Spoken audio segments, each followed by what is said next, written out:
In the basement archives of the San Francisco Historical Society, archivist Rebecca Thornton carefully removed a leather-bound album from a recently donated collection. The faded gold lettering on its cover read, Madsen Hargrove, 1907. As part of the Society's project to digitize pre-earthquake photographs, Rebecca had been processing dozens of family albums each week. This particular collection had arrived anonymously, left at the Society's doorstep with only a brief note. These should be preserved. Initial examination suggested the materials belonged to a prominent banking family from Nob Hill. Rebecca opened the album, revealing formal portraits and candid moments from a lavish Edwardian wedding. The photographs documented the marriage of Elizabeth Hargrove, daughter of shipping magnate William Hargrove, to Victor Madsen, heir to a banking fortune. The Society pages had certainly covered such a union extensively. The centerpiece photograph showed the couple moments after their ceremony, the handsome groom beaming proudly, the bride resplendent in Belgian lace. Family members gathered around them in the opulent parlor of the Hargrove mansion. It was the epitome of San Francisco high society before the devastating 1906 earthquake changed the city forever. As Rebecca prepared to scan the image, something caught her attention. In the ornate mirror hanging on the wall behind the bride, a reflection was visible. A woman standing in the doorway, her expression a stark contrast to the celebration. While not entirely clear, the reflection showed someone watching the scene with what appeared to be anguish or anger. Rebecca adjusted her glasses and leaned closer. The woman wasn't positioned among the wedding guests, but stood apart, as if not meant to be in the photograph at all. Dr. Levinson, Rebecca called to her supervisor.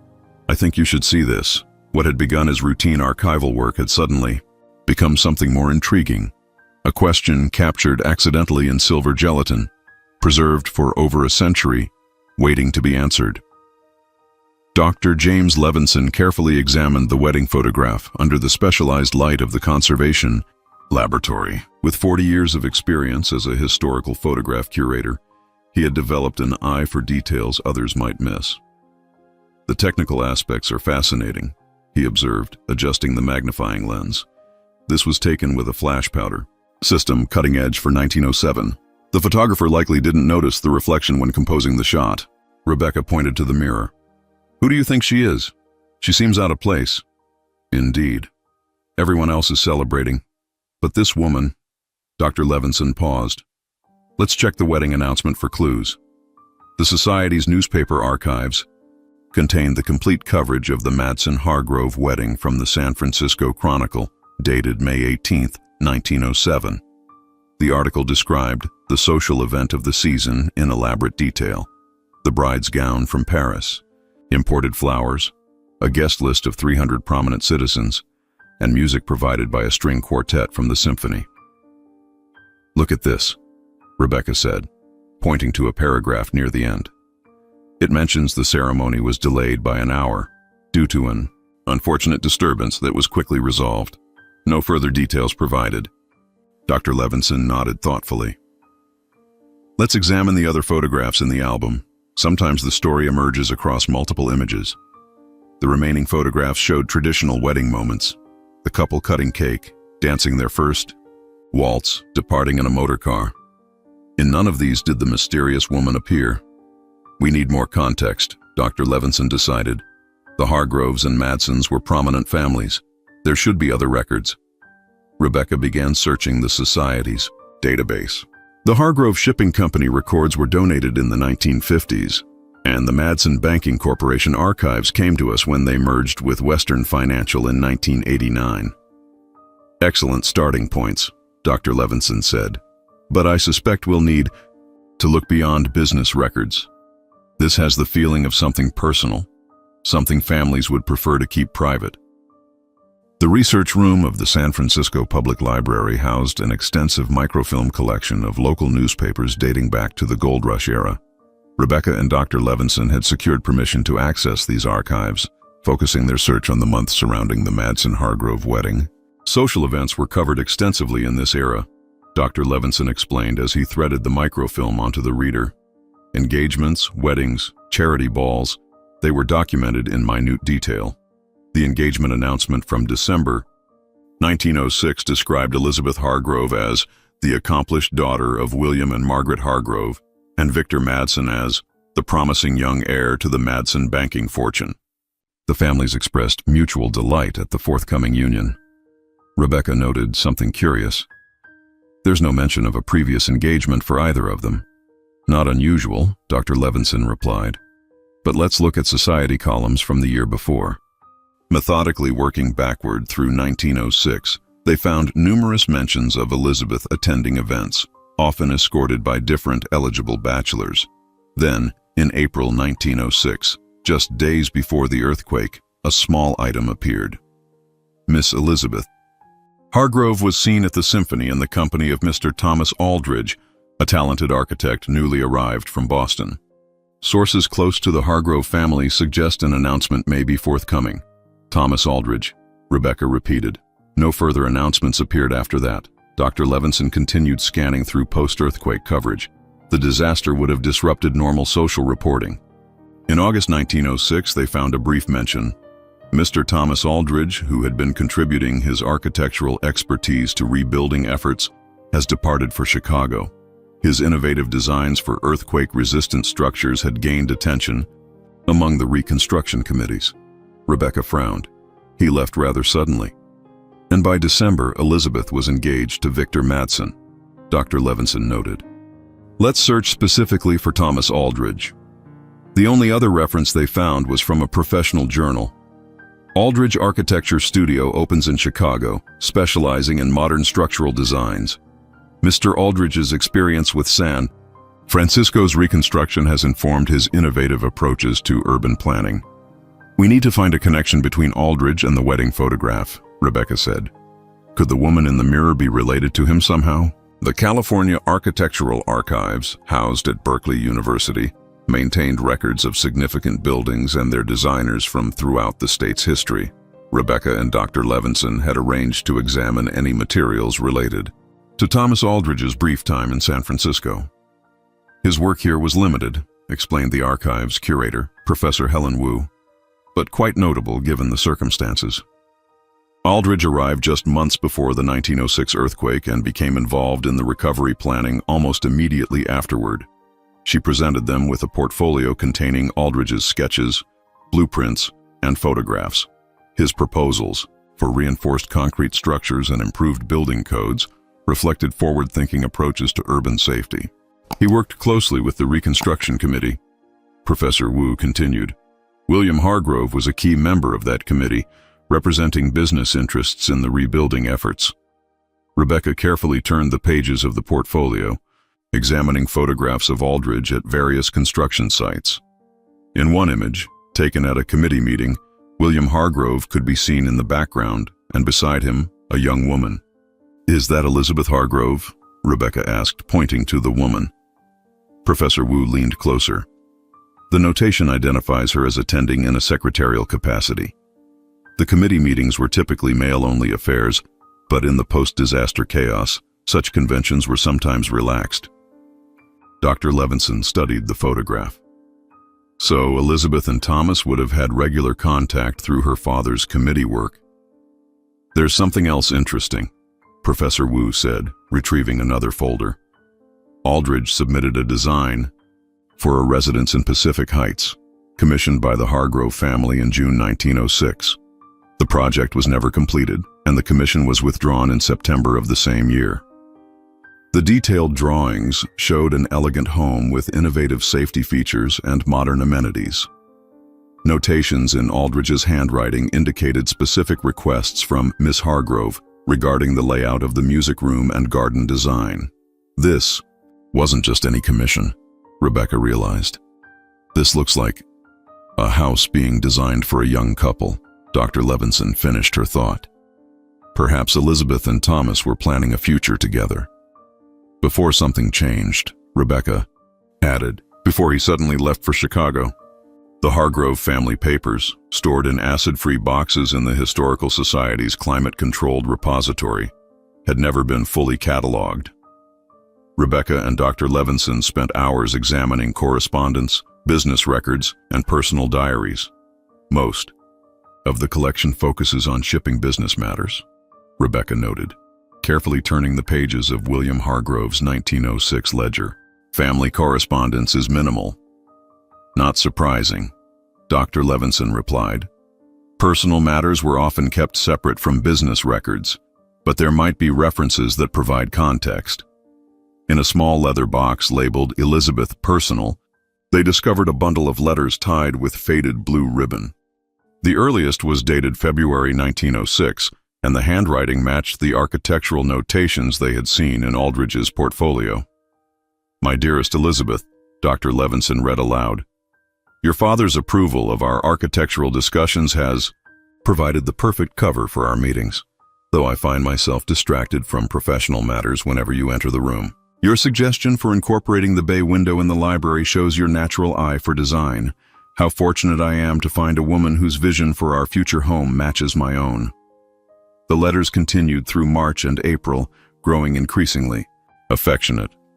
Then came an undated note, written in a hurried hand on the letterhead of the Palace Hotel, where many displaced residents stayed after the earthquake. Thank God you and your family are safe. The destruction is beyond comprehension. Your father's invitation to join the committee is an honor I cannot refuse. In these dark days, the prospect of building a life with you gives me strength. When the city rises again, we shall rise with it. All my love, T. The correspondence continued through June, with detailed discussions of their future home and oblique references to speaking with your father soon about matters beyond architecture. Then the letters stopped abruptly. The final item in the bundle was a draft letter in Elizabeth's handwriting, dated August 10, 1906, never sent. "Thomas, father has forbidden me to contact you. He says the incident with Victor has changed everything. I tried to explain, but his mind is made up. The banking partnership means everything to him now. I am watched constantly. Please know that what they're saying about you isn't true. I'll find a way." The letter ended mid-sentence. The Madsen Banking Corporation records occupied an entire section of the Historical Society's business archives. Rebecca focused on the period of 1906-1907, seeking connections between the Madsen and Hargrove families prior to the wedding. "Here's something significant," she told Dr. Levinson, carefully turning the pages of a leather-bound financial ledger. In July 1906, William Hargrove's shipping company was experiencing severe financial difficulties following the earthquake. Many of their warehouses were destroyed, insurance claims were delayed, and competitors were moving into the market. Dr. Levinson examined the document she indicated. A substantial loan from Madsen Banking to Hargrove Shipping secured against practically all remaining company assets. And in September 1906, the arrangement changed, Rebecca continued, pointing to another entry. The loan was restructured as part of a strategic partnership between the families. Victor Madsen was appointed to the Hargrove Shipping Board of Directors. The same month Thomas Aldridge left for Chicago, Dr. Levinson noted, and shortly thereafter Elizabeth's engagement to Victor was announced. Rebecca turned to another document, minutes from a private meeting between William Hargrove and Charles Madsen, Victor's father. Listen to this notation. Regarding the ICRO incident involving VM and TA, both parties agree that discretion serves mutual interests. Legal matters to be handled by Johnston and Associates. Settlement terms accepted by all parties. An incident between Victor Madsen and Thomas Aldridge. Dr. Levinson mused. Serious enough to require legal settlement. And possibly connected to Thomas's sudden departure and Elizabeth's changed circumstances, Rebecca added. They continued searching, finding correspondence between the company's respective lawyers. One letter referenced the unfortunate altercation at the Olympic Club and the necessity of avoiding scandal that would damage both families' reputations. We're getting closer, Dr. Levinson said, but we still don't know who the woman in the mirror is or what specific incident changed Elizabeth's path from Thomas to Victor. Rebecca carefully replaced the documents. There's one resource we haven't tried yet. The San Francisco Chronicle maintained a separate archive of photographs, including many that were never published. If there was an incident significant enough to change the course of these families, perhaps there's visual evidence. The San Francisco Chronicle's photography archives were housed in a separate facility across town. After explaining their research to the newspaper's archivist, Rebecca and Dr. Levinson were granted access to the glass plate negatives and prints from 1906-1907.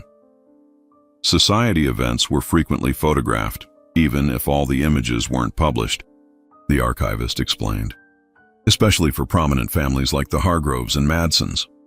They methodically examined photographs from charitable galas, business openings, and civic functions. In several, they spotted Elizabeth Hargrove, often standing near her father. In earlier images from spring 1906, she appeared animated and engaged. In later photographs, her expression had become notably reserved. "Here's something interesting," Rebecca said, carefully lifting a print from April 1906. A fundraiser for earthquake relief at the Fairmont Hotel. The photograph showed Thomas Aldridge speaking with a group that included William Hargrove and his daughter. Standing slightly apart was Victor Madsen, watching the interaction with evident displeasure. Next to Victor stood a young woman with a striking resemblance to him, similar features and the same distinctive Madsen family chin. Victor's sister, perhaps? Dr. Levinson suggested. The archivist checked the notation on the back of the photograph. Yes, that's Catherine Madsen, Victor's younger sister. They found Catherine in several more photographs from the same period, often in proximity to Thomas Aldridge. In one image from a symphony benefit, they were captured in animated conversation, standing closer than Victorian propriety might dictate. "I wonder," Rebecca began, then stopped as she discovered another photograph, this one filed under unpublished. Society items, August 1906. The image showed the aftermath of what appeared to be a physical altercation outside the Olympic Club. Thomas Aldridge was being restrained by two men, his clothing disheveled. Victor Madsen was being helped to his feet, a handkerchief pressed to his bloodied face. On the periphery stood Catherine Madsen, her expression a mixture of distress and anger, reaching toward Thomas but held back by an older woman. "The incident," Dr. Levinson said quietly, "whatever happened here changed everything for these families. And I think I know who the woman in the wedding mirror might be," Rebecca added. "We need to find out more about Catherine Madsen." The California Women's Historical Association maintained records of prominent female residents, including diaries, letters, and oral histories. Rebecca and Dr. Levinson discovered that Catherine Madsen had donated materials in 1967, shortly before her death. Catherine never married, the association's director informed them. She established the Madsen Foundation for the Arts in 1920 and became a significant patron of female artists throughout California. Her contributions to cultural institutions were substantial, though she herself remained intensely private. Catherine's collection included correspondence, foundation records, and a small leather diary from 1906-1907. With careful handling, Rebecca turned the delicate pages of the diary, written in a flowing, educated hand. An entry from March 1906 read, "Met TA again at the committee meeting. Father continues to dismiss my interest in architecture as a passing fancy, but T treats my questions with genuine respect. His vision for rebuilding the city is both practical and beautiful." We spoke for an hour after the meeting concluded. Subsequent entries tracked a developing friendship that seemed to be evolving into something deeper. Catherine described walks through the recovering city, discussions of architectural theory, and Thomas's encouragement of her artistic interests. A stark contrast to her family's expectations that she focus on finding a suitable husband. An entry from July 1906 revealed, T confided that his relationship with EH has become complicated. Her father initially encouraged their connection, but now seems to be steering her toward V. The banking arrangement is changing everything. T is trapped between his feelings and his professional standing. I offered what comfort I could, though my heart is divided on the matter. By August, the tone had changed dramatically. The awful scene at the club has destroyed everything. V's accusations were unconscionable. T defended my honor as any gentleman would, but V has twisted the events to suit his purpose.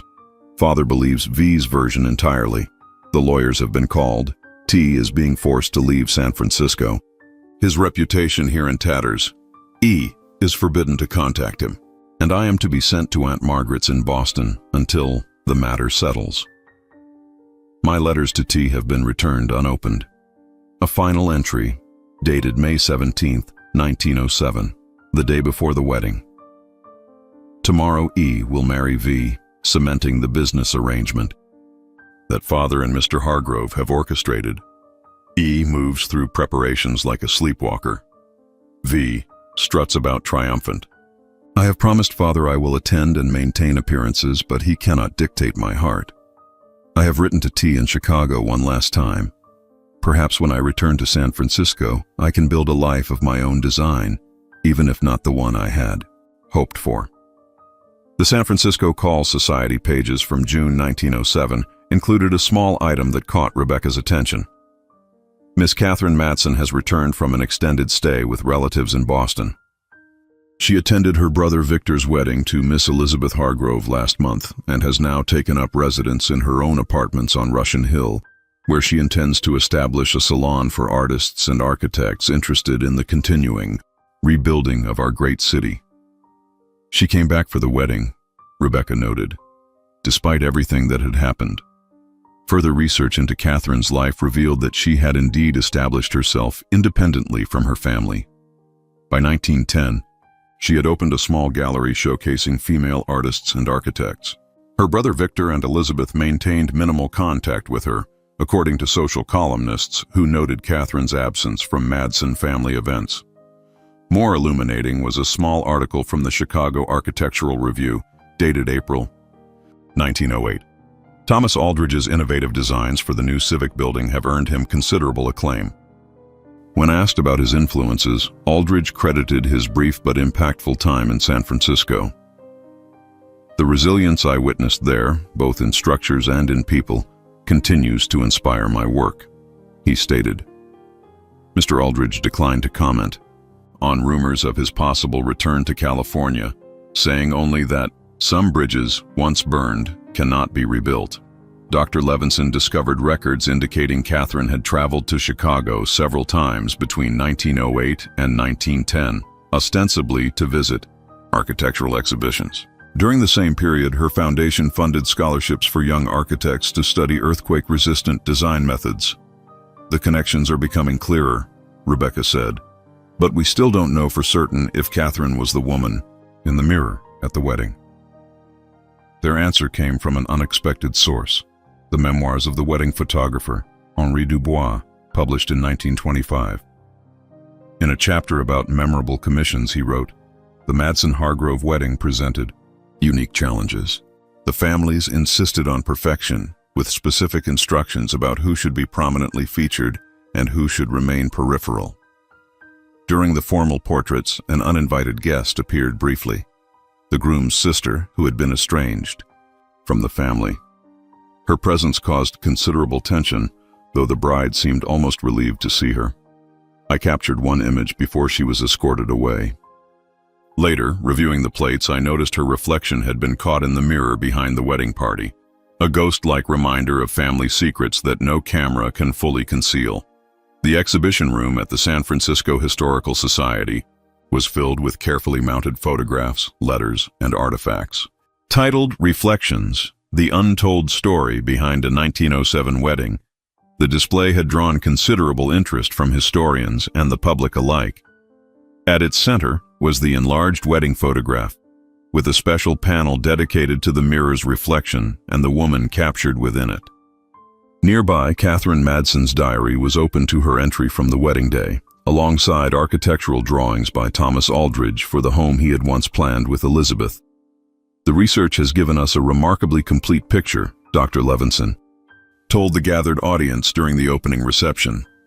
What began as a chance observation in a wedding photograph led us to uncover a complex story of financial necessity, family pressure, and thwarted relationships. Rebecca continued the presentation. The evidence suggests that Thomas Aldridge was initially courting Elizabeth Hargrove with her father's approval. After the earthquake financially devastated the Hargrove shipping business, William Hargrove sought rescue through a partnership with the Madsen banking family. That partnership came with an unspoken condition, a marriage between the families. Meanwhile, Dr. Levinson added, Thomas had formed a deep connection with Catherine Madsen, Victor's sister. Whether this was romantic or based on shared intellectual interests remains unclear. What is certain is that Victor used this relationship to create a scandal, provoking Thomas into a public confrontation that provided justification for forcing him to leave San Francisco. Rebecca gestured to the wedding photograph. Catherine's appearance at the wedding, captured only as a reflection, was her final act of defiance before establishing her independent life. Elizabeth, trapped in a marriage arranged for financial security rather than affection, appears formally joyful in the photograph, but knowing the context, we can see tension in her posture, particularly as she would have been aware of Catherine's presence in that moment. The exhibition included the subsequent life trajectories of all involved: Elizabeth and Victor's proper but distant marriage, Catherine's flourishing career as an arts patron, Thomas's successful architectural practice in Chicago, and the eventual decline of both the Hargrove and Madsen family businesses despite their merger. What makes this photograph so compelling, Dr. Levinson concluded, is not just the story it tells, but how it tells it. The official narrative is presented front and center, the socially appropriate union of two prominent families. But the truth lingers in the background, captured in a reflection that was never meant to be preserved. It reminds us that historical photographs are not just records of what people wanted us to see, but sometimes, accidentally, of what they tried to hide. In the corner of the room, a final installation showed a photograph from 1920, Catherine Madsen opening her gallery in San Francisco, standing proudly beside an architectural model. The designer credited for the building's innovative features, Thomas Aldridge of Chicago.